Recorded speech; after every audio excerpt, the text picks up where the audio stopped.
Like if you found the video valuable. Neel Arya arrived at platform 13 just as the train doors hissed shut. He sighed, pulling his coat tighter against the sharp November air. The station was quiet, eerily quiet for a Friday night in Mumbai. He glanced at his phone. No messages. His contact hadn't shown up. Sighing, he decided to head home when something caught his eye, an old leather briefcase resting alone on a bench. His journalist instincts kicked in. This was the exact location where he was supposed to meet someone with evidence for his next exposé, a high-profile corruption scandal involving a pharmaceutical giant. Taped to the top of the case was a sticky note, written in rushed block letters. Neel Arya, don't open here. His heart quickened. He scanned the station. Still deserted. Cautiously, he picked up the briefcase. It was surprisingly heavy. Before he could move, a voice pierced the silence. Step away from the case.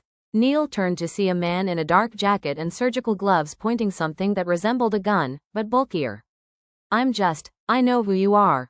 Walk away. Now. Neel did what any self-respecting investigative journalist would do. He ran. Through the turnstiles, across the footbridge, down a dark alley, heart pounding, legs burning. Behind him, no footsteps. Whoever the man was, he wasn't chasing. That worried Neel more. At home, Neel locked his door and pulled the curtains. He examined the case again. A simple combination lock. He tried his birth date, 0211. Click. It opened. Inside were files, a USB stick, and something odd, a half-burnt photograph of a young girl with Vita Trial B4 scrawled on the back. Neel's stomach churned. Vita Corp, the pharmaceutical company he'd been investigating, was accused of unethical drug testing. If this photo was what he thought it was damning evidence. But why the photograph? Why the warning? And who was the man at the station? Neel plugged the USB into an old laptop, disconnected from the internet.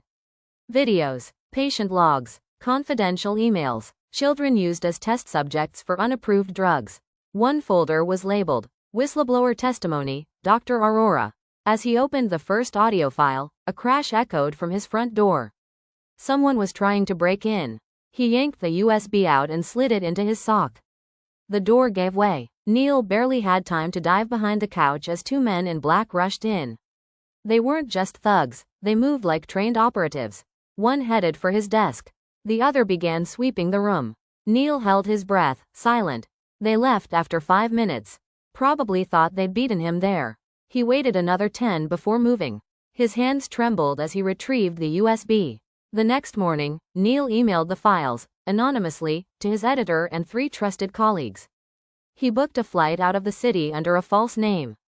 But before leaving, he returned to platform 13. The bench was gone. In its place was a new trash bin bolted to the ground. That night, a train accident on platform 13 killed 2 people. The official report blamed mechanical failure. But Neel knew better. Someone wanted all traces of that night erased. 2 months later, the Vita Corp scandal exploded nationwide. Arrests were made. Executives stepped down. The girl in the photograph was identified and reunited with her family. But Neel stayed in hiding. He still checks benches in empty stations. Still jumps at sudden noises. Still watches his back. Because when you uncover the truth in a world built on lies, there's always another platform. And always, another package.